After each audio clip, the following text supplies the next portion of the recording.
L'éducation aux médias. Si la notion semble bien implantée ailleurs, qu'en est-il chez nous? Dans un monde où l'information est partout, et quelle information d'ailleurs des fois, renforcer la culture numérique et médiatique du public se révèle aujourd'hui plus qu'une nécessité.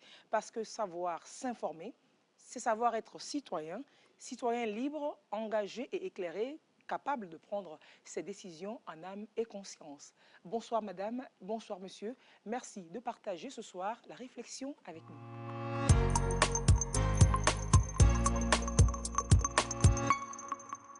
Et pour évoquer le sujet, trois invités sur ce plateau. Bonsoir à vous, monsieur Noël Kokou-Tadeyon. Bonsoir. Vous êtes journaliste, fact-checker, spécialiste du web journalisme et puis promoteur de la plateforme Togo Check. Beaucoup de check-in dans votre titre. Le fact-check-in, rappelez-nous ce que c'est. En français, ça veut dire vérification des faits. Nous le faisons au quotidien. Nous recevons des infos, nous appelons à gauche, à droite pour vérifier donc ces informations. Donc simplement, tout le monde peut vérifier des faits. Sauf que dans la pratique journalistique, le fact-checking ou la vérification des faits est devenu un genre à part entière, avec une démarche bien claire. Le fact-checking exige de nous d'expliquer la démarche. C'est-à-dire, si on veut vérifier une information, si on a appelé X, on doit dire qu'on a appelé X au téléphone ou par WhatsApp. Et si on a utilisé un moteur de recherche, Google par exemple, on doit le dire clairement qu'on a utilisé Google à partir d'un mot-clé, Togo par exemple, ainsi de suite. Donc, on expose la démarche du début jusqu'à la fin avant de conclure si l'info est vraie ou elle est fausse. C'est cela. C'est cela. Cela relève de la crédibilité de l'information que l'on partage. Et ça met en confiance le lecteur. Le lecteur. Exactement. Et ce lecteur peut aussi utiliser la même démarche pour vérifier la même information si il n'est pas sûr de ce que nous avons présenté. Et puis, il peut aussi citer l'information puisque, supposément, elle a été déjà checkée par des professionnels en amont. Tout à fait. Merci d'être là. À vos côtés, professeur Tamignon Yaou, vous êtes maître de conférence de sociologie de l'éducation, maître de conférence en sociologie de l'éducation, chef du département de sociologie. Vous nous venez de l'université de Kara. Merci d'être sur ce plateau ce soir également. Merci beaucoup pour l'invitation, c'est un plaisir. Et quand on sait que les questions d'éducation sont pour vous un vrai dada, nous attendons à nous abreuver encore à votre source. Merci d'être là. Et un autre universitaire, cette fois qui nous vient de l'université de Lomé, professeur Napomon Kaila Nyan. Vous êtes, vous, enseignant-chercheur à l'ISICA, l'Institut des sciences de l'information, de la communication et des arts de l'UL. Vous êtes maître de conférence en sociologie de la communication, spécialiste des médias, des usages, des technologies numériques et des mutations sociales. Et la question de l'éducation aux médias vous intéresse à plus d'un titre. Vous avez publié de nombreux articles sur le sujet. Alors, merci pour l'invitation. Et tout à fait, la question, étant donné que je m'intéresse aussi aux questions des usages, et donc je me suis intéressé depuis un certain nombre d'années et j'ai essayé tout modestement d'observer du mieux que je pouvais la pratique d'éducation aux médias à travers quelques publications. Et donc, je partage également un enseignement. J'anime un enseignement autour de l'éducation aux médias à l'ISICA, enseignement que nous avons introduit depuis la mise à jour de notre formation en 2018. Et donc, je m'essaye depuis quelques années d'enseigner l'éducation aux médias du mieux que je peux à l'ISICA. Merci pour la modestie et pour l'humilité. Je m'en vais directement poser la question à mon doyen dans le métier, Monsieur Talignon. On veut comprendre les mécanismes de fabrication médiatique, comme les mécanismes médiatiques. Comment est-ce que se fabrique, donc sur la base, je veux dire, de comment se fabrique un reportage ou un article? Qu'est-ce qu'une information fiable aujourd'hui? D'abord, quand on a un sujet, et on part de l'angle de traitement. On choisit donc un angle de traitement, on choisit le format, et ensuite on choisit les sources. Donc, on n'est plus dans l'objectivité, c'est subjectif parce qu'on doit faire des choix. Et maintenant, quelle source avons-nous? Quelle source décidons-nous de choisir? Décidons-nous de choisir pour traiter ce sujet, et tout ça mis ensemble à la fin, ça pose des questions, ça amène à se poser des questions sur cette fiabilité-là de l'information, parce que le choix de la source peut aussi nous induire en erreur. On peut décider de privilégier une source institutionnelle à la place peut-être d'une victime d'une situation donnée. Et la source institutionnelle voudra bien habiller la chose. On alors que, arrondira les angles, alors que de l'autre exactement, côté sera plus cru. exactement. Et donc, tout ça, ça joue sur à la fin sur la fiabilité. Maintenant, le rôle du journaliste est capital dans l'observation de ce que les sources donnent, parce que les sources vont donner des infos. Maintenant, est-ce qu'il ne faut pas creuser encore plus? Est-ce qu'il faut s'arrêter aux sources qu'on a? Est-ce qu'on ne peut pas aller au-delà, même si le choix a été fait en amont? Est-ce qu'on ne peut pas rajouter des éléments? Et donc, tout ça mis ensemble pourra nous amener donc à aller vers la fiabilité. Et je dirais qu'avoir une information 100% fiable, tout de go, ce n'est pas évident. C'est tout un processus. Il faut travailler pour. Et à la fin, on pourrait être sûr que l'info est fiable quand je me mets dans la posture du journaliste. C'est cela. Docteur Niane, quel est votre avis sur la question? Alors, de façon globale, la fiabilité d'une information, ici, du point de vue journalistique, je fais l'information à plusieurs sens. Elle peut porter sur des éléments de connaissance, elle peut porter sur des données, elle peut porter sur l'information journalistique. Alors, l'élément qui caractérise la fiabilité d'une information, c'est la capacité ou la possibilité de vérifier les sources. Généralement, c'est d'un média connu. Et comme il a décrit, généralement, les professionnels des médias traitent l'information de façon professionnelle, ils font des croisements. Et donc, généralement, les informations qui sont diffusées par des médias connus sont supposées être fiables. On dit souvent, c'est passé sur la TVT, ou alors pour une information, on demande, est-ce que c'est passé sur la TVT? C'est un gage de fiabilité. Donc, la fiabilité, c'est de pouvoir vérifier la source. C'est une source officielle, le site de la police nationale, par exemple, etc. Donc, on a la source ou un témoin de l'événement. Donc, on peut vérifier la source. Une information aussi porte généralement, notamment l'information médiatique, porte sur des faits. Le Togo, voilà, la date de l'indépendance du Togo, le Togo a été indépendant le 27 avril 1960. Ça, c'est un fait. Maintenant, derrière, parfois, il peut s'agir d'informations qui portent sur des opinions, des analyses. Là, ça relève de l'opinion, de l'analyse. Mais l'information médiatique fiable, c'est celle qui porte sur les faits. Maintenant, l'interprétation qu'on en fait, l'analyse qu'on en fait, ça, c'est une autre donnée. Et de façon générale, on dit aussi qu'une information fiable porte sur aide d'intérêt public. Aide d'intérêt public. Une information qui a un intérêt public.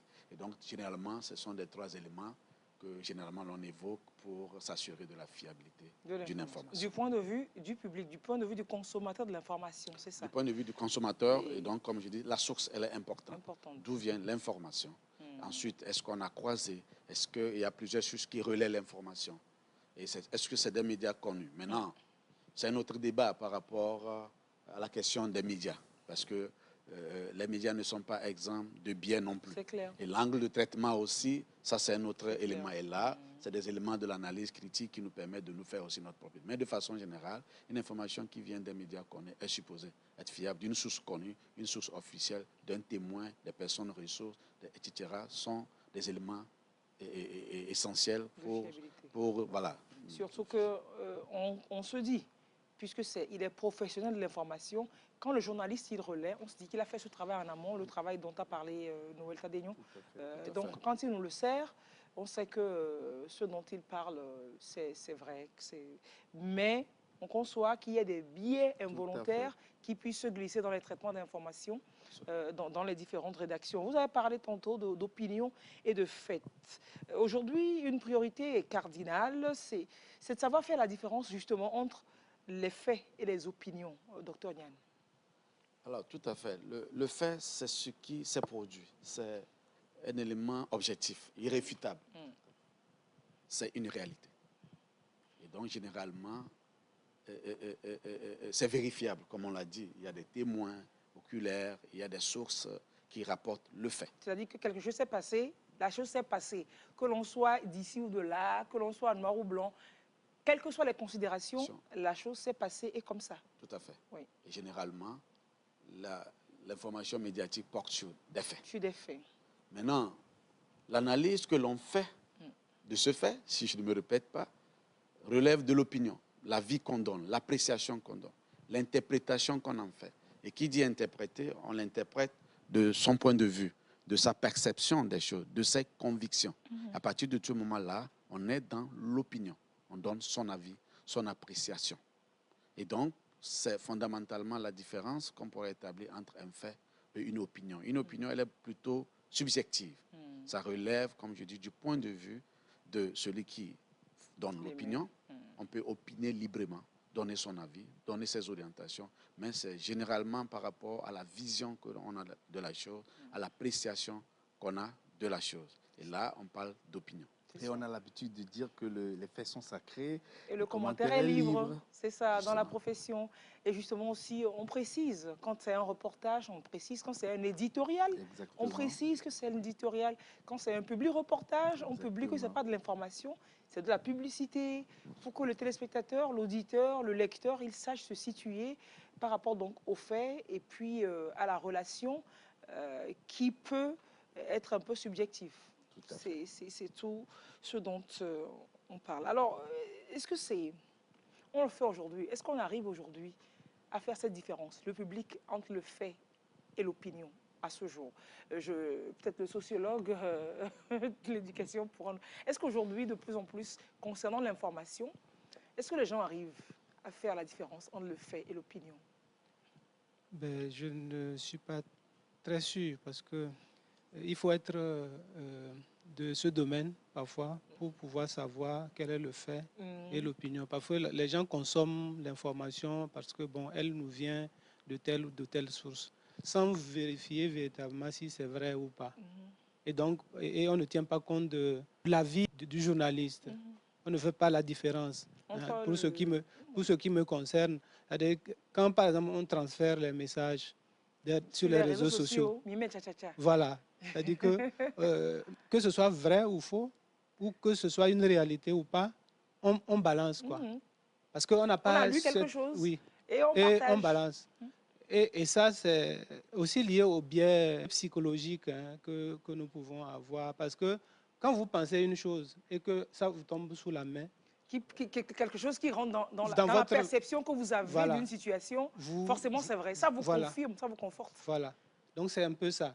Donc c'est pour cela que, bon, on va en parler, l'éducation aux médias, l'éducation sur le numérique, elle est très importante. Pour que les gens sachent faire la différence entre ce qui est, pour parler comme un sociologue, d'accord, ce qui est, et ce que les gens disent. Voilà, c'est très important. Et ça, je crois que c'est une culture. Et il faut véritablement qu'on puisse l'inculquer déjà même à la maison. Pour que les enfants, quand on leur pose la question, ça c'est quoi, il faut qu'ils disent effectivement ce que c'est, sans donner d'appréciation. Et après, si vous pouvez lui demander après, qu'est-ce que tu penses de ce... Ça, voilà. C'est son avis. Ça, c'est... voilà. Là, il y a une différence, quoi.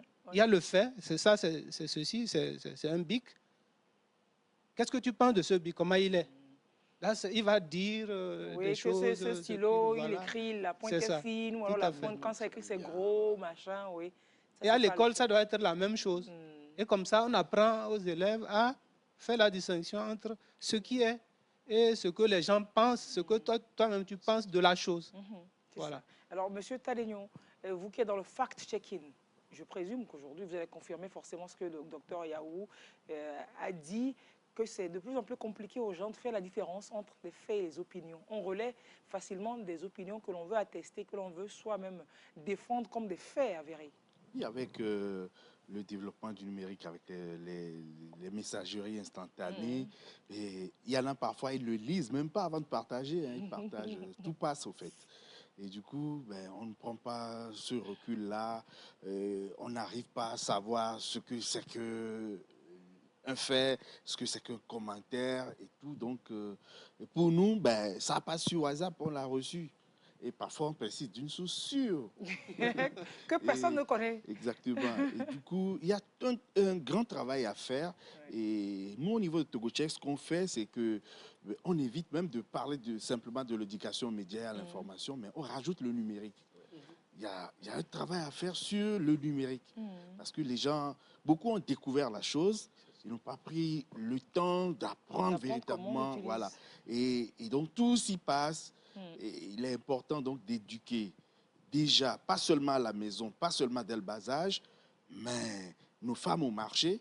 Nous, on a expérimenté des choses, par exemple à Vaughan. On a fait un travail à Vaughan où j'ai pu travailler avec des femmes au marché de Vaughan, les amener à comprendre déjà ce que c'est qu'une information, ce que c'est qu'un fait, ce que c'est qu'une opinion, et comment réagir par rapport à ce que quelqu'un m'envoie. Et donc, je crois qu'on va, puisque l'expérimentation a bien marché, l'idée maintenant, c'est de dupliquer ça un peu partout sur l'ensemble du territoire. Et ça pourra aussi aider au niveau de l'enseignement et ailleurs, parce qu'il va falloir qu'on s'adapte à nos réalités. Et la manière de consommer l'information chez les Occidentaux, ce n'est pas la même chose chez nous. Donc, il est important qu'on s'adapte à nos réalités et qu'on amène les gens, surtout ceux qui sont déjà âgés, à comprendre. Parce que c'est eux qui impactent aussi les enfants. Ouais. Et si la maman n'a pas une bonne manière de consommer l'information, ne sait pas ce que c'est qu'un commentaire, ce que c'est qu'un fait, ben, la maman ne pourra même pas aider son enfant à la maison. C'est très important. C'est clair. Donc, il y a du travail à faire à ce niveau. Aider les concitoyens à faire le distinguo entre un fait et un commentaire, une opinion. Ça va vraiment nous aider à prendre de l'avance, à lutter contre ce qu'on vit aujourd'hui. Justement parce que cet état de choses et donc les réseaux sociaux influencent beaucoup notre vision du monde. Exactement. Exactement. Aujourd'hui, ben, l'information, avant, on cherchait l'information. On allait vers l'information. Mais aujourd'hui, vous avez votre smartphone, l'information vient à vous. Partout, où que vous soyez. Dès que vous allumez le téléphone, vous allumez TikTok, WhatsApp, ben, les infos tombent. Donc l'info vient à nous maintenant. Et donc ça nous impacte. Il faut aider les concitoyens à comprendre qu'il faut se détacher, faire attention à tout ce qui nous arrive. C'est important. Alors, docteur Nyan, pourquoi les fausses informations? On a comme l'impression qu'elles circulent plus vite que les informations vraies sur les réseaux sociaux numériques. Tout à fait. Alors, il y a des algorithmes derrière qui... oui, il y a d'abord la question des algorithmes. Peut-être que je reviens. Alors, la fausse information circule généralement plus vite parce qu'elle joue fondamentalement sur les émotions. Elle joue sur nos émotions, sur nos colères, nos frustrations. Et donc, généralement, dans l'émotion, ça captive beaucoup plus. C'est ça, elle rencontre notre assentiment. Et généralement, la fausse information, là où le drame se trouve, dans le fait que généralement, elle est très proche de la vérité. Exactement. Elle ressemble à la vérité. Elle ressemble à la Dr Nyan Napo, est enseignant à l'université de Lomé, à l'ISICA. Facile à vérifier. Oui. Mais à partir du moment où on dit, du fait qu'il est enseignant à l'université de Lomé, il fait ci, il fait ça. Là, déjà qu'il est à l'université de Lomé, quand on rattache un fait proche de l'ISICA, on le lui attribue, ça devient difficile à vérifier. Ouais. Et là, vous voyez, la limite, c'est là toute la difficulté. Et donc, en jouant sur les émotions, c'est des anecdotes. Et parfois, on joue aussi sur nos croyances. Vous voyez parfois des images qui circulent. On voit un être humain, mais qui a des pieds d'un animal. Et parfois, comme nous avons aussi des croyances qui s'apparentent, des légendes qui nous racontent par des légendes, ça, oui. des contes, facilement on y croit. Ouais. Ça suscite, c'est inédit. Ça suscite, on veut être le premier à partager. On est ému, on veut partager cette émotion. Et donc, ça va généralement plus vite.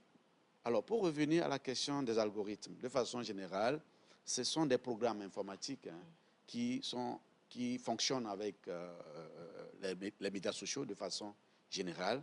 Et ces algorithmes, en réalité nous profilent. C'est-à-dire, ils suivent un peu notre activité en ligne. C'est ça, nos centres d'intérêt. Voilà, nos centres d'intérêt. D'abord, quand nous allons nous inscrire sur des plateformes, il faut mettre son nom, ses centres d'intérêt, etc. Et ensuite, les activités que nous menons, les contenus que nous suivons d'habitude, à quel moment de la journée, les contenus que nous likons, ceux que nous partageons et nous consommons, les algorithmes captent tout ceci et dressent notre profil.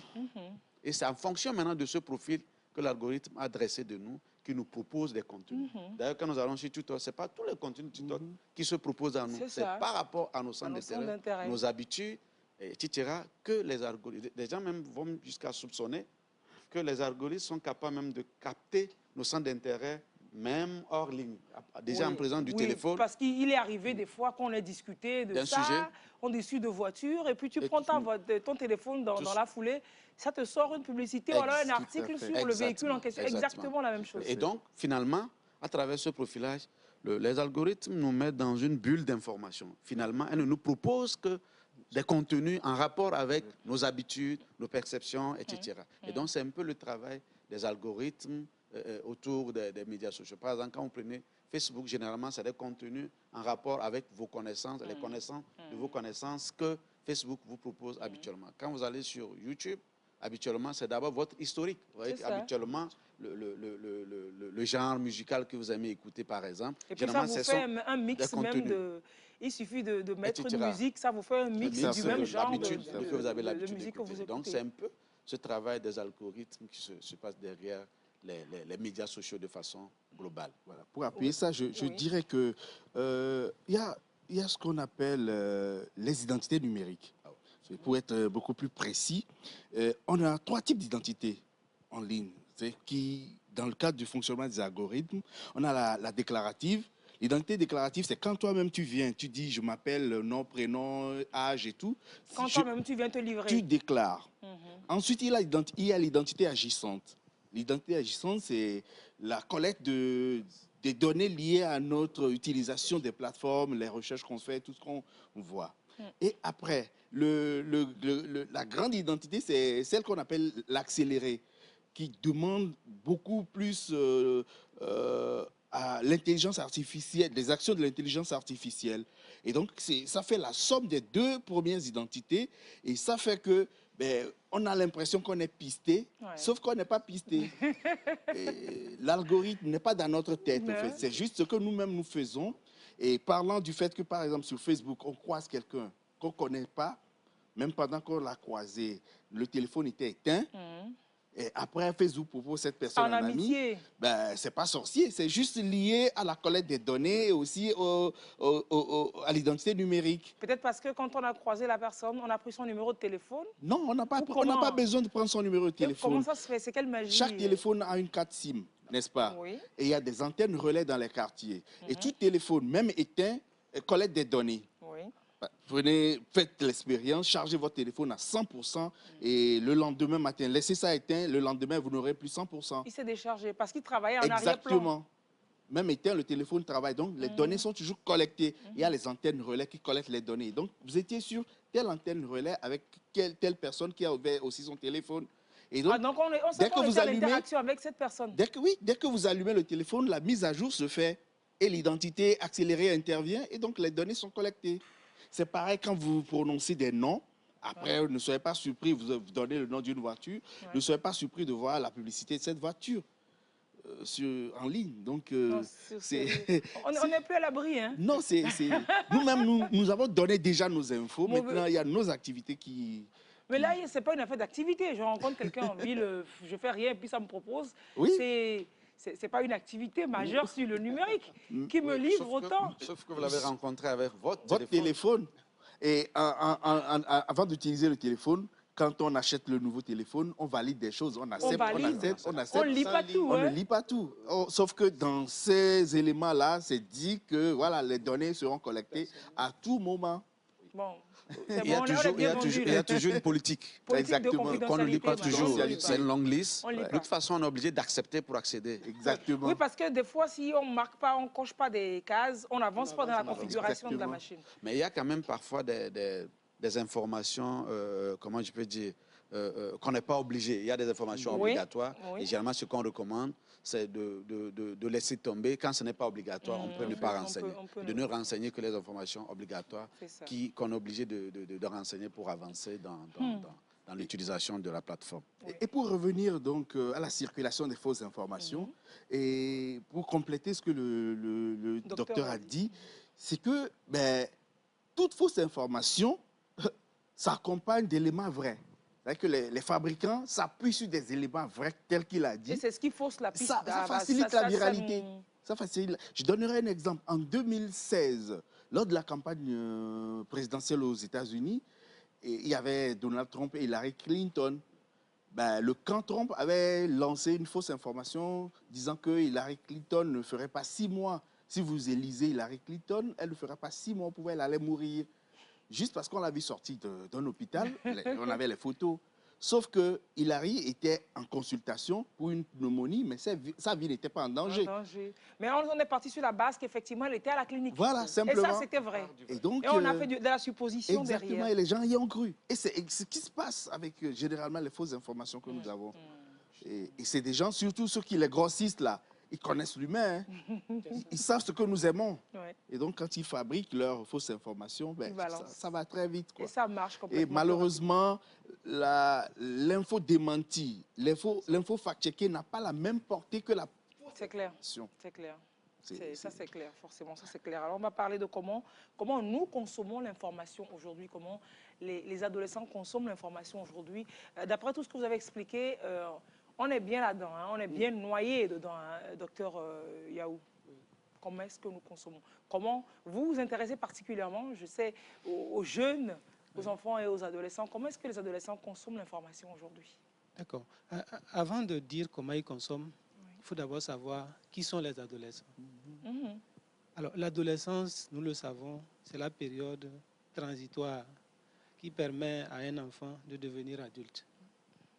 Et à cet âge ou à cette période-là, l'adolescent veut quitter le cocon familial, la domination, j'allais dire, toute puissante des parents pour, disons, découvrir la société, le monde extérieur. Hein. Voilà. Il devient un super-héros déjà. Voilà. Et donc là, il va, à un moment donné, devenir un peu rebelle. Ouais. Ce que les parents disent, ils ne respectent pas à 100%. Et c'est ce que les spécialistes appellent, n'est-ce pas, la crise d'adolescence. Et dans cette crise d'adolescence, il va donc rechercher des informations qui vont finalement lui faire être lui-même, à la recherche, n'est-ce pas, de sa personnalité. Et donc, logiquement, tout ce qui ne se fait pas à la maison, il va le rechercher ailleurs. Et cet ailleurs, c'est généralement, aujourd'hui, c'est dans les réseaux sociaux, sur les réseaux sociaux. Et il y a même des études qui ont montré qu'il y a 4 réseaux sociaux qui sont aujourd'hui privilégiés par les adolescents. Il y a TikTok, il y a Instagram, il y a Snapchat et YouTube. Et donc, ces réseaux-là, vous voyez que généralement, c'est des courtes vidéos, TikTok, de musique, de distraction, parce que véritablement, il veut véritablement découvrir le monde et tout ça.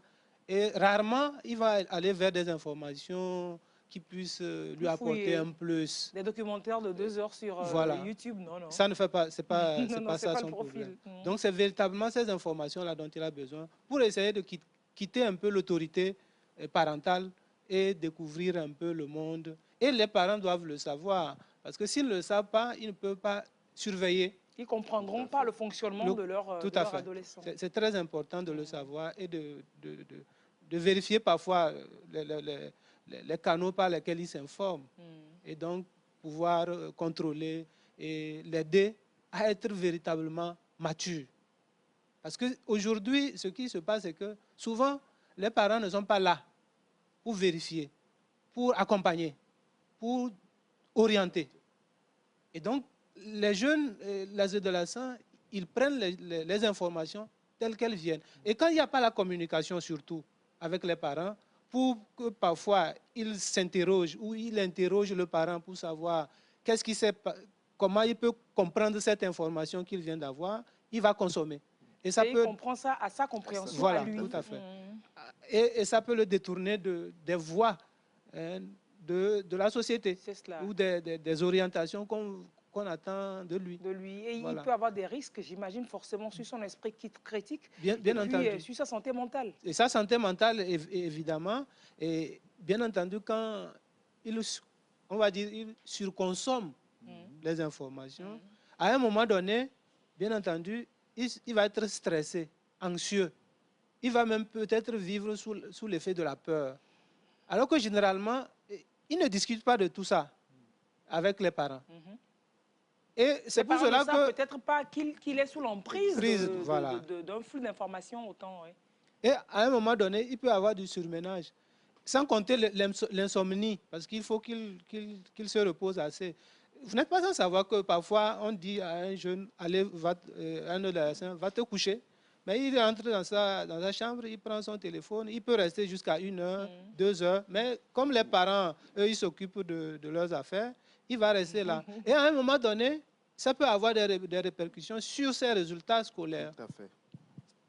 Et donc, c'est pour cela qu'il est important que véritablement quelque chose soit fait à ce niveau, surtout au niveau de l'adolescent. Parce que c'est une phase quand même sensible de la vie d'une personne. Oui. Voilà. Et c'est véritablement important qu'on regarde à ce niveau-là pour accompagner.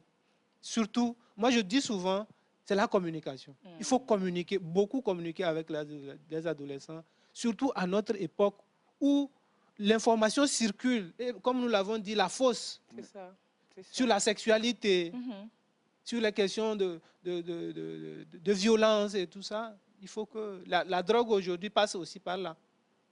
Les questions, parce qu'il suffit de rien du tout pour qu'ils puissent avoir une information sur les réseaux sociaux.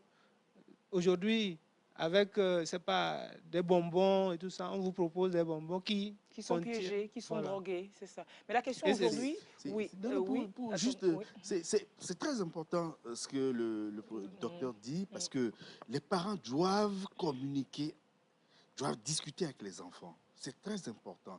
Puisque je l'avais évoqué un peu plus haut, mais les enfants ne vont pas à la recherche de l'information. L'information vient à eux. Et donc, c'est dangereux.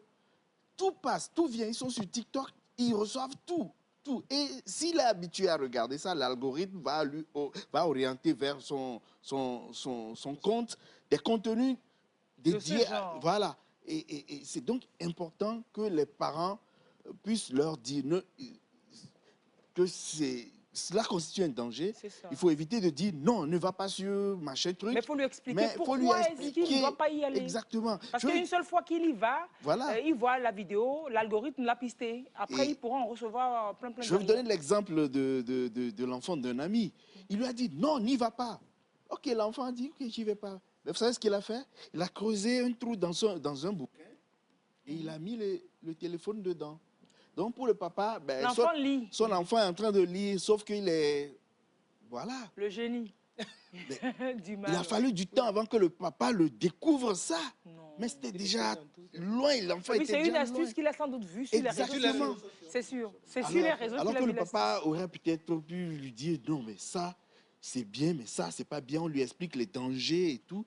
Et il est conscientisé par rapport à ces dangers-là. Mais en lui interdisant formellement de toucher au téléphone, d'aller sur tel... Ben, vous ne faites rien, l'enfant. Ben, voilà, il va vous contourner. Comme le docteur l'a dit, il est dans l'adolescence, rébellion. Tout puissant. Donc, il va vous démontrer que lui, il peut vous contourner. Il est plus futé que vous. Exactement. Docteur. Alors, oui, en fait, c'est pour confirmer tout ce qui a été dit. Hein. Les modes de consommation de l'information ont évolué. À l'époque, on était beaucoup plus sur les médias classiques. Et pour avoir l'information, c'est à la télévision. Et les parents, si vous avez la chance d'avoir une télé, bien sûr, je précise, avaient le contrôle sur la télé. L'heure d'allumage, plus ou moins. Et à la radio, ils contrôlaient la fréquence, c'est-à-dire qu'ils choisissaient, etc. Et puis surtout que les télé ne travaillaient pas 24 heures sur 24. La TVT, il fallait attendre 17 heures pour suivre le dessin animé du soir. Si c'est la presse écrite, généralement c'est le parent qui généralement avait accès. Et ensuite, lors des discussions entre eux, on pouvait toujours pister, enfin, nous mettre au courant, etc. Mais aujourd'hui, avec la démocratisation, comme ils l'ont dit, de l'outil informatique, on assiste plus ou moins à une désaffection des modes de consommation classiques vers le numérique. Et donc, le numérique, aujourd'hui, il est rentré dans notre quotidienneté. On ne peut plus rien faire. On ne peut plus, aujourd'hui, se déconnecter totalement, opter pour un mode de vie, j'allais dire classique. Ce n'est pratiquement plus possible.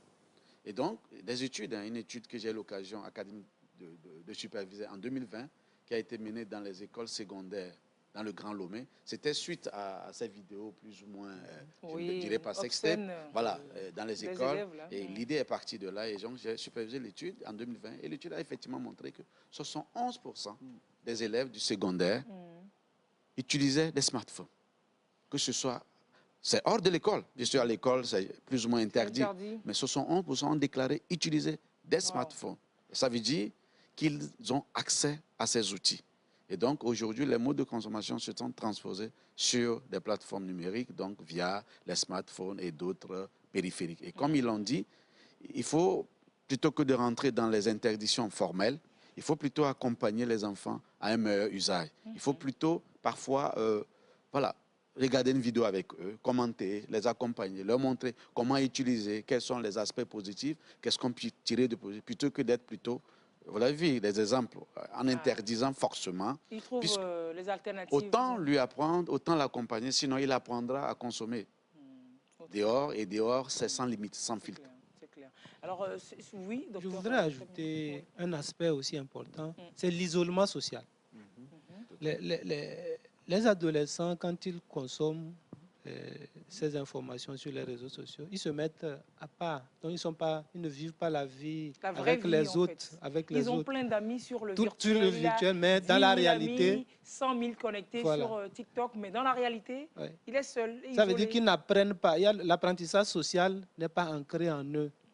Parce que c'est dans les interactions quotidiennes avec les parents, dans la fratrie, qu'on apprend un certain nombre de valeurs, de connaissances sociales. Et quand on se retire et qu'on est seul et à discuter avec d'autres personnes ou à scroller sur les plateformes, à un moment donné, on n'est pas dans la vraie vie. Et ce qui, à un moment donné, quand on sera confronté à la vraie vie, bien entendu, c'est le suicide qui va venir. C'est pour cela que vous voyez, par exemple, en Europe, beaucoup d'adolescents se suicident. Ils se suicident parce que véritablement, ils ne vivent pas la vraie vie, quoi. Ils vivent toujours dans des informations qui ne sont pas réelles. Voilà, c'est ce que je voudrais ajouter. Alors, vous proposiez tantôt donc, aux parents, aux adultes, de regarder, donc, regarder les contenus avec leurs enfants. On est devant la télévision, que d'interdire aux enfants de suivre un feuilleton. Alors, un film, par hasard, on est là, on le suit ensemble, et puis il y a une scène compliquée, une scène érotique. Oui, avant, on demandait, oh, le Siva, qui ici? Qui sont ici? On fait un peu de diversion. Aujourd'hui, c'est plus compliqué de faire de la diversion avec les enfants d'aujourd'hui. Quelle réaction, monsieur le sociologue, avoir en tant qu'adulte? On suit une scène, par exemple, un film à la télé, un programme, et puis il y a une scène assez délicate, les enfants sont là. Quelle réaction est-ce que le parent doit avoir? Je me dis que c'est une opportunité de faire de l'éducation aux médias en famille déjà. Comme ça. En principe. Mais idéalement, je voudrais dire que quand on sait déjà la nature, quand on connaît la nature du film ou du feuilleton qu'on regarde... Des fois, on ne peut pas savoir. On suit sur une chaîne un film et puis voilà, deux personnes qui se mettent à faire je ne sais pas quoi. Je me dis que quand on sait au moins aujourd'hui, nous les adultes, la nature des feuilletons que nous... Voilà, oui. Donc il faut s'interdire de suivre des films quand on sait, on connaît un peu les actions qui avec peuvent les apparaître. À côté. Voilà. Maintenant, si ça arrive, effectivement, il faut que nous soyons astucieux. Astucieux dans le sens où on doit pouvoir saisir l'occasion pour dire peut-être, bon, ok, ça c'est pour les adultes. Hein, vous n'avez pas encore l'âge de faire ça. Rappelez-vous que pour faire ceci, il faut avoir tel âge ou bien voilà, avoir cette compétence-là. Et surtout, ne vous dites pas qu'ils ne savent pas, parce qu'ils vont vous rappeler, après que bon, j'ai cet âge. Hein.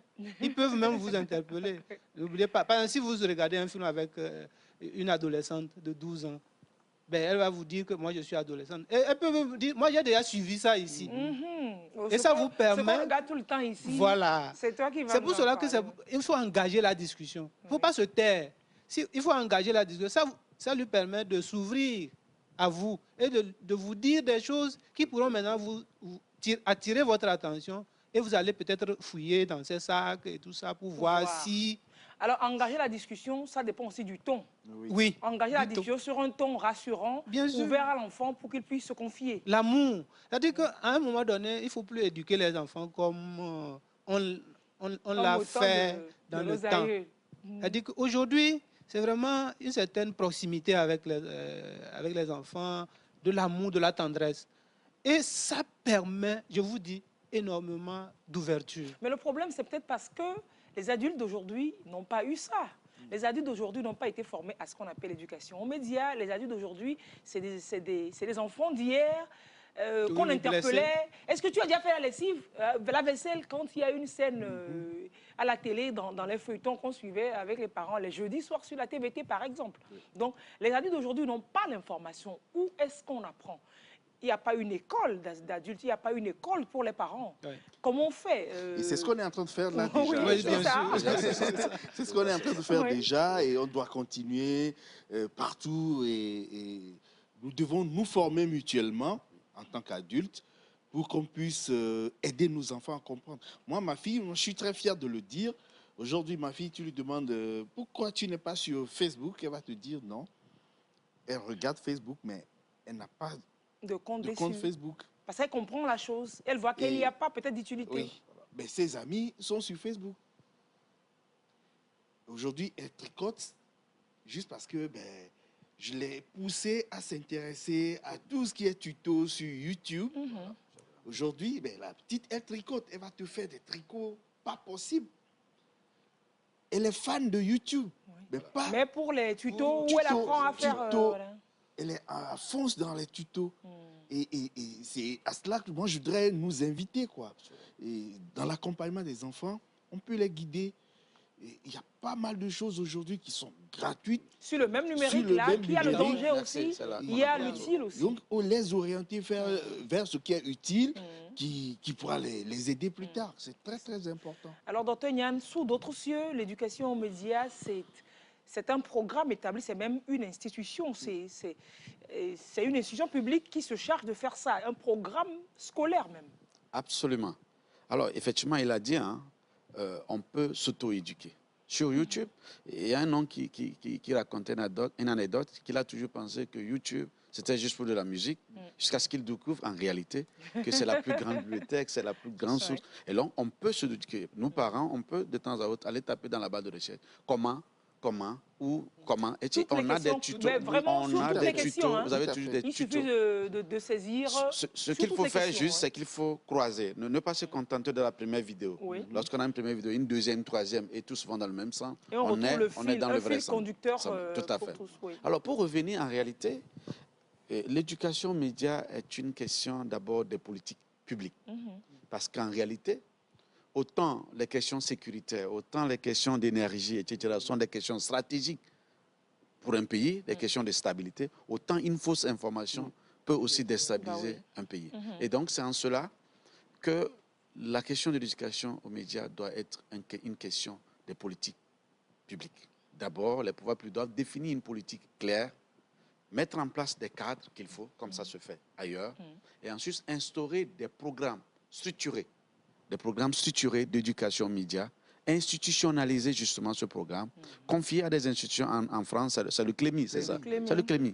C'est des institutions qui ont en charge de mettre en place des programmes structurés, du cours primaire jusqu'à un niveau plus supérieur. Par exemple, ici, je vous dis que c'est en première année d'université à l'ISICA que nous avons instauré juste un cours de 24 heures. Voilà, on fait ce qu'on peut. Le jeune a eu l'occasion de se perdre entre-temps avant d'arriver. On essaie, mais en 24 heures de cours, on essaie, mais ce n'est pas, c'est largement pas sûr. Et l'analyse, nous avons analysé, je crois avec Mme Tiadema, en 2022, le programme scolaire togolais pour voir où est-ce qu'on en était. Et il y a d'autres études documentées qui prouvent que, de façon globale, on n'a pas de programme, on n'a pas une politique, on n'a pas véritablement aux médias.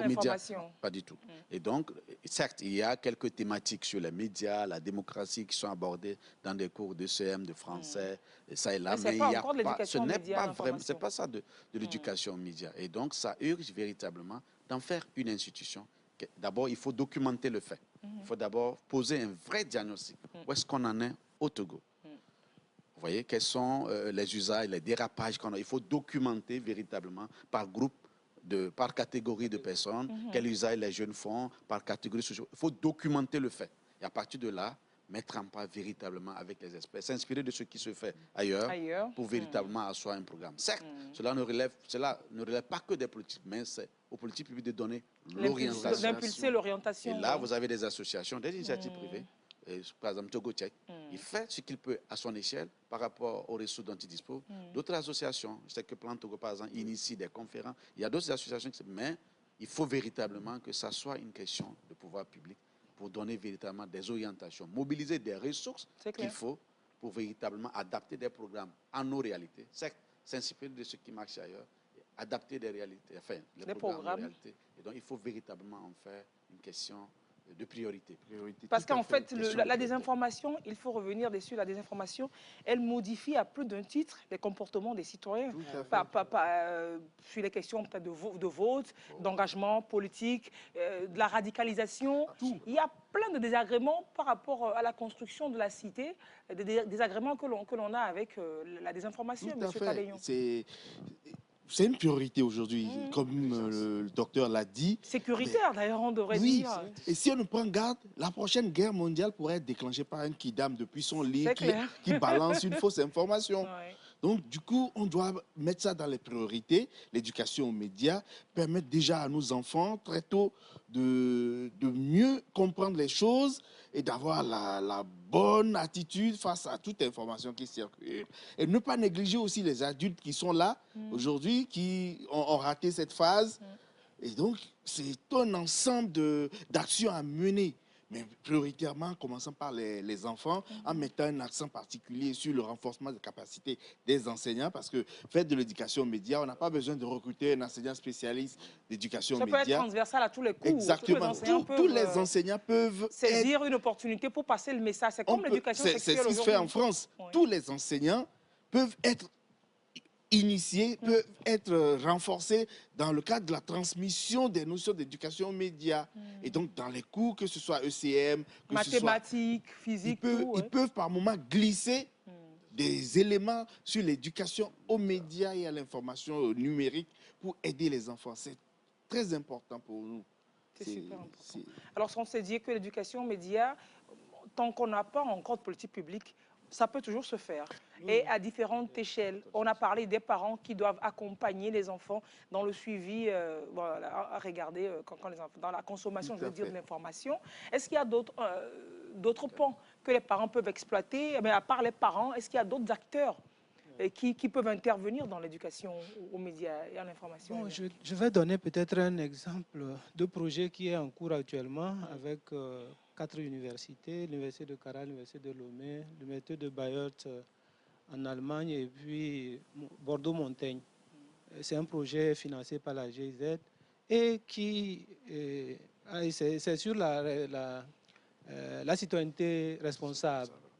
Et donc, c'est un projet quand même un peu innovant parce qu'il met en exergue, n'est-ce pas, un certain nombre d'éléments, notamment l'éducation aux médias, la citoyenneté numérique. La citoyenneté numérique. Parce que ça aussi, les gens vont aujourd'hui sur le numérique et puis bon, ils racontent n'importe quoi. Alors qu'en étant citoyen, il y a des choses qu'on ne peut pas dire, qu'on ne peut pas faire sur les réseaux sociaux. Et d'autres initiatives, par exemple, actuellement, chez nous, à l'Université de Cara, à l'Institut de formation en sciences pédagogiques et administration universitaire, on fait des cours sur, n'est-ce pas, l'éducation aux médias et sur la citoyenneté numérique. Et sans compter, bon, par exemple, des initiatives, il faut former des professionnels aussi. ISICA, et chez nous aussi, il y a une licence professionnelle au métier de la communication, et où on forme des professionnels qui seront à même de relayer aussi l'information, peut-être aussi d'éduquer, voilà, trouver des cadres informels pour les parents, tout à fait. Aussi le public, le grand public. Voilà. Donc, toutes ces initiatives-là, elles sont les bienvenues. Comme nous l'avons dit, maintenant, il faut véritablement accompagner avec le temps qui sera donné par les politiques publiques. Et finalement, normalement, ça doit donner quelque chose de bien. C'est vrai que les parents aussi doivent se laisser modeler aussi à un moment donné par des professionnels. Nous sommes parfois réticents. Quand on veut, par exemple, faire une formation, on dit, bon, ok, les chers parents, venez pour une formation dans le cadre de l'éducation de vos enfants, ils sont réticents. Dans les associations de parents d'élèves, par exemple. Voilà. Ils ne viennent pas souvent aux réunions. On envoie la bonne de la maison, voilà. ou alors on envoie un cousin qui n'a rien à voir. Alors qu'aujourd'hui, c'est vraiment une nécessité de se former nous-mêmes les parents et d'accompagner nos enfants qui sont en danger. Nos enfants sont en danger aussi, finalement. Oui. Voilà. Et si on ne fait rien, bien entendu, c'est notre société qui risque de disparaître. Le djihadisme, aujourd'hui, passe aussi par les réseaux sociaux. Oui. Parce que nous l'avons dit, les opinions, ça passe par là. Et si on n'arrive pas à prendre le problème à bras le corps, ben, finalement, à un moment donné, nous allons disparaître. C'est ça. Alors, oui, parlant des acteurs, les médias aussi ont un rôle fondamental à jouer. Vous prenez des grands médias. D'ailleurs, France 24, enfin, si je peux me permettre de citer, ils ont eux-mêmes initié des émissions. Les observateurs, par exemple, de France 24, où ils ont un temps dans le programme où on explique, on décortique, on fait du fact-checking. Ils récupèrent peut-être des vidéos qui circulent sur les réseaux et aident justement, ils expliquent à vrai ou pas, Et c'est un média aussi, par exemple Libération, ils ont leur propre outil de détection. Ils ont leur décodex, par exemple, pour etc. Donc les médias ont un rôle fondamental à jouer. Alors pour revenir en réalité, l'éducation média, il faut même aller au-delà de l'éducation média. Aujourd'hui, on parle beaucoup plus de l'éducation média à l'information et de l'éducation au numérique. Parce que c'est beaucoup plus englobant si on va au-delà. L'importance même, ce n'est pas seulement apprendre à mieux utiliser les médias et les plateformes numériques, c'est que l'éducation aux médias participe à développer l'esprit critique. C'est clair. Et à partir du moment où un citoyen éclairé, qui a un esprit critique, il est beaucoup plus utile à la nation qu'un citoyen qui consomme de façon, j'allais dire, mécanique, etc. Ça lui permet également de se faire une idée de ce que dit aussi la règle, la réglementation. Est-ce que j'ai le droit de... Il y en a qui pêchent par méconnaissance. Pour certains, j'ai un téléphone, je peux allumer mon téléphone et dire ce que je veux. J'ai acheté mon téléphone avec mon argent, avec mes mégas, donc je dis ce que je veux. Justement, et donc on ignore qu'il y a justement un cadre.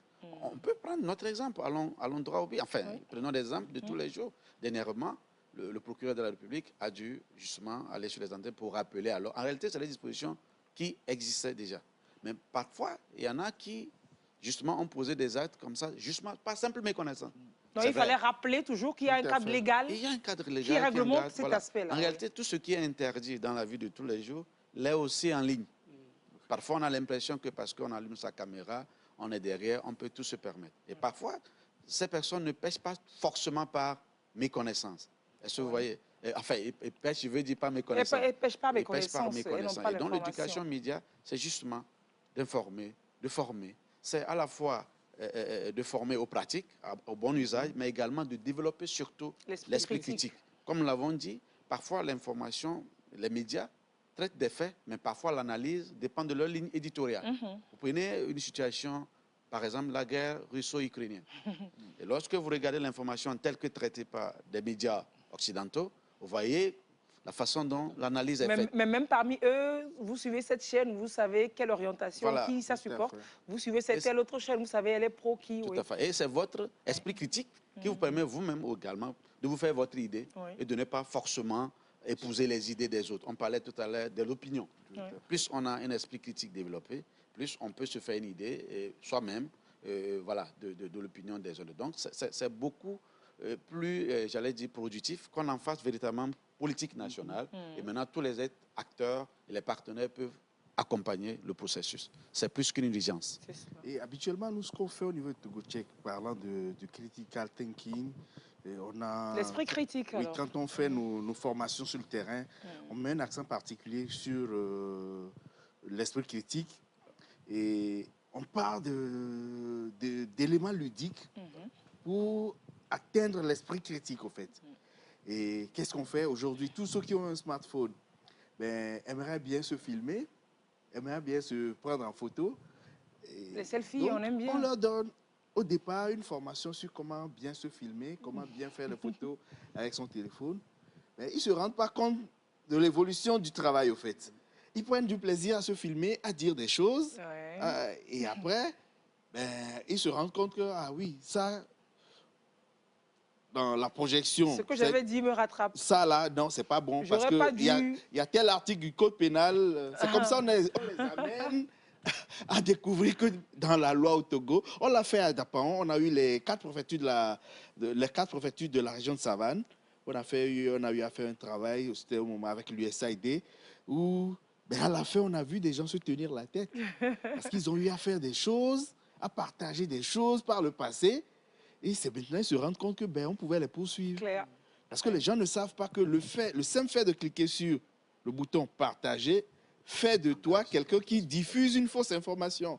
Devant le procureur, tu diras oui, non, c'est pas moi. C'est pas moi qui écris, je n'ai fait que... Le simple fait de cliquer sur partager, ben, tu partages. Ça veut dire que tu adhères à ce qui a été publié et tu partages. Et donc tu partages.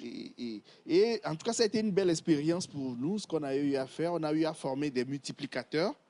Des pères éducateurs, comme on peut dire. Exactement, qui après aussi ont été sur le terrain dans les villages, travaillent avec les autorités religieuses locales et traditionnelles.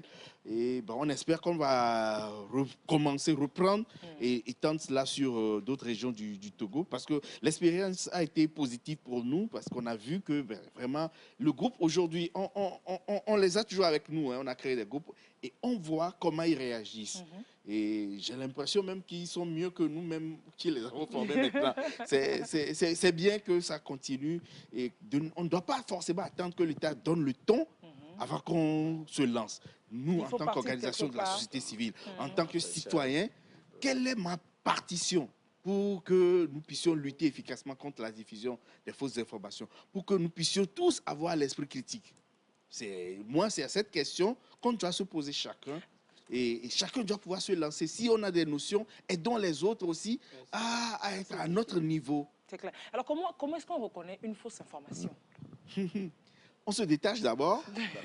Moi, tout ce qu'on m'envoie comme info, quelle que soit la personne qui me l'envoie, je doute, je prends du recul. Donc, pour tout, il faut avoir un doute raisonnable. Exactement. Je doute de tout. Et je vérifie. Et on vérifie comment? Le doute m'amène à la vérification. Maintenant, la dame qui vend au marché de Vaughan, par exemple, alors qu'il y a Ridianawe, on vérifie comment? Ma grand-mère qui s'est fait offrir un smartphone dernièrement et qui reçoit TikTok et WhatsApp, alors, elle vérifie comment? D'abord, la priorité, c'est qu'elle se dise non, j'ai reçu ça, je ne partage pas. Déjà, à la base, ce qu'on reçoit, on ne partage pas systématiquement déjà. Je ne suis pas sûr, donc je ne partage pas parce que ça peut m'amener en prison. C'est déjà un grand pas. Et comme elle a envie de partager, elle sera obligée d'appeler à gauche, à droite. Tu as appris ça? Est-ce que c'est vrai? Maintenant, si elle appelle les autres qui ont aussi reçu la même chose, qui lui disent oui, on a reçu la même chose, ce n'est pas un crédit de crédibilité. Hein? Tout à fait. Et elle doit toujours continuer par se dire, si j'envoie ça à quelqu'un, est-ce que je n'irai pas en prison? C'est ça, parce que la source aussi peut m'induire en erreur. En fait, c'est ça le truc.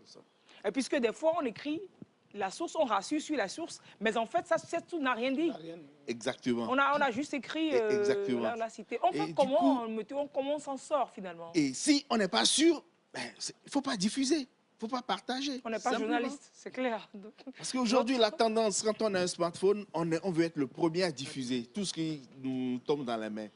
Mais si on n'est pas sûr, ce n'est pas la peine de diffuser. Si vous ne diffusez pas, personne ne vous tapera. Votre vie dépend en danger. Oui.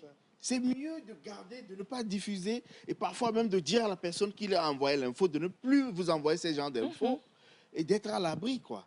Maintenant, s'il y a une source officielle qui donne l'information, si j'apprends ça à la radio, mais là, je suis sûr que c'est une information sûre.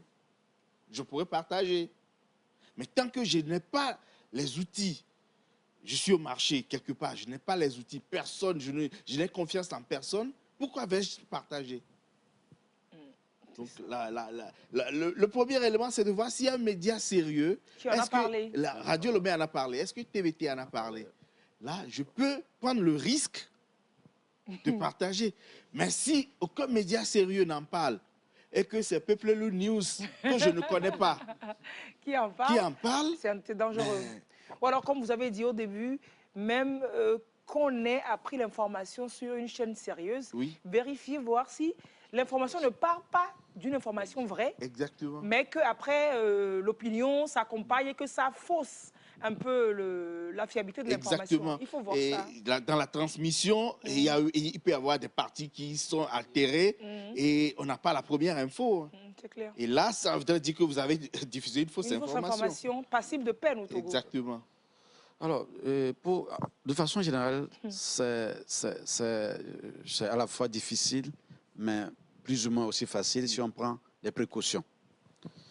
Alors, il y a, comme il a dit, c'est d'abord en termes d'attitude. De façon générale, personne n'est à l'abri à 100%. On peut tous se tromper, même en ayant les réflexes qu'il faut.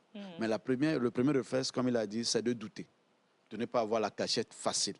Lorsqu'on reçoit une information, c'est d'abord de remonter à la source. D'où vient l'information? Est-ce que c'est un média connu? Alors, si c'est un média connu, on attribue l'information à un média connu, il faut aller directement à la source. Sur la page officielle. Aller sur le média, voir si elle diffuse cette information. Parce que dernièrement, sur une élection dans un pays de la sous-région, il y a une information qui a été attribuée à un média sérieux, avec même le logo du média, que tel a fui, etc., etc.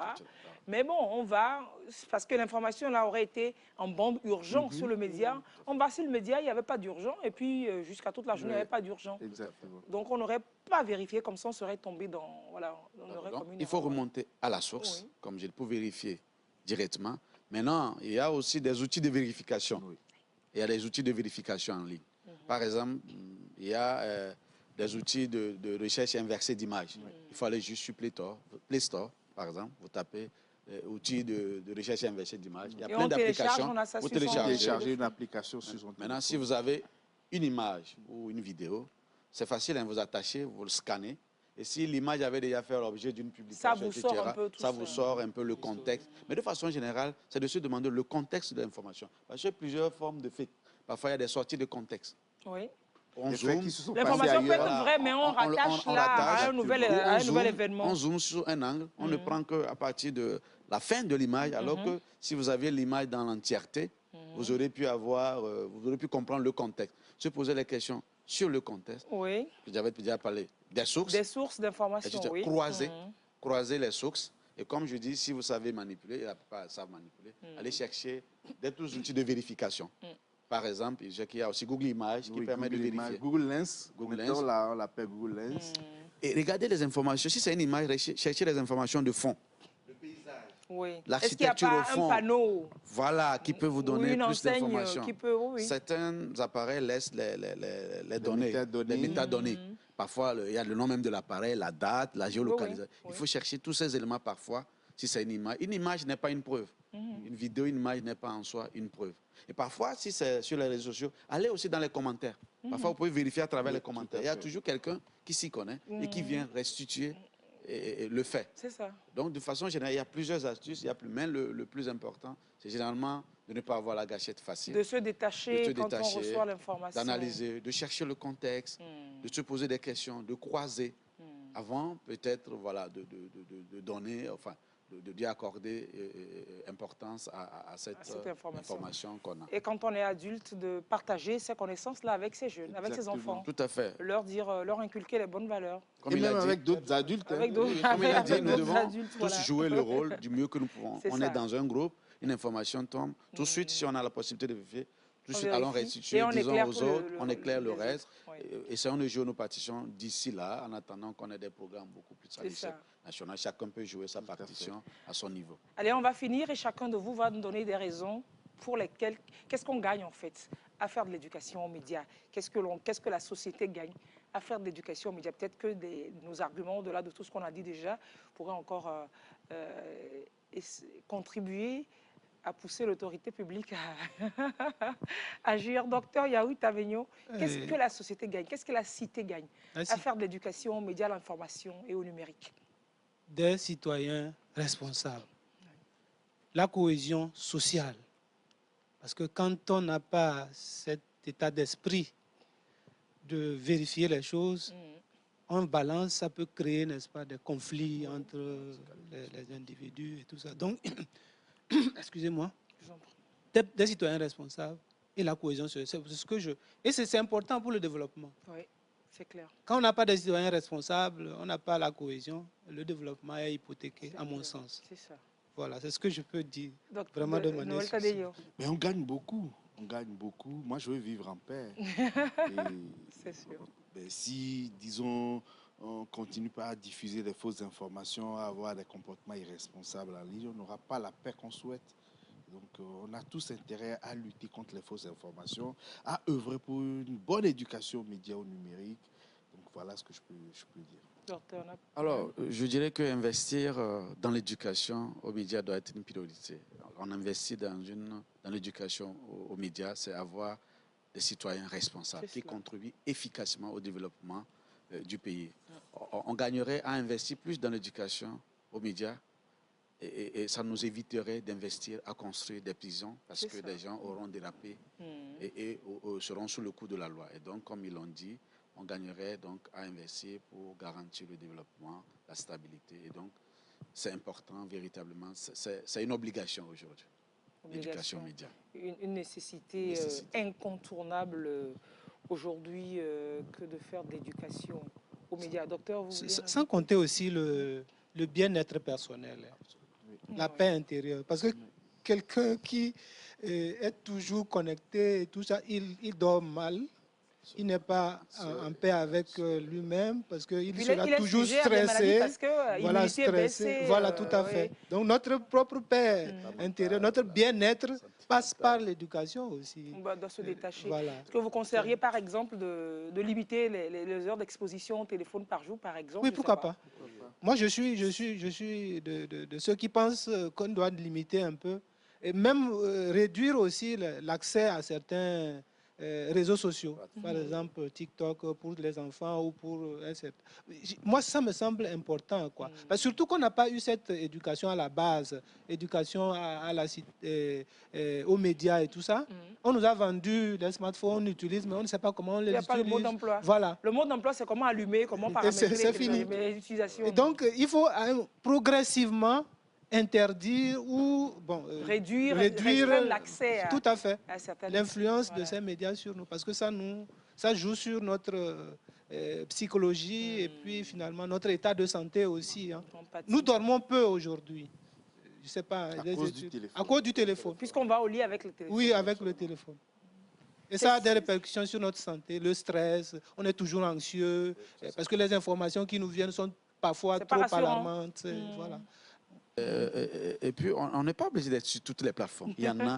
Et justement, l'éducation média permet, par exemple, d'indiquer aux jeunes Facebook, voilà exactement à quoi sert Facebook. Parce qu'il y a aussi des aspects positifs.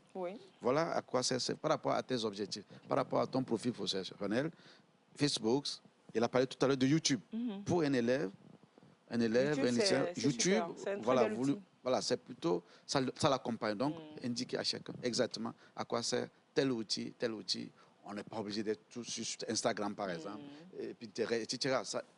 Voilà, c'est fonction du centre d'intérêt que vous cherchez et savoir se tenir à son centre d'intérêt, savoir faire le ménage autour de la chose. Vraiment limiter et penser à sa propre santé, la santé mentale, etc. C'est important. Et au-delà aussi, les médias traditionnels, la télé, savoir quel programme regarder sur la télé, combien de temps regarder la télé, les parents, savoir accompagner les enfants à suivre les programmes de la télévision. On dit, j'ai un éducateur qui dit qu'il n'y a pas de mauvais programme en soi et que tous les programmes, c'est fonction de l'adulte qui regarde avec l'enfant, qui sera orienté, saisir l'opportunité pour éduquer l'enfant.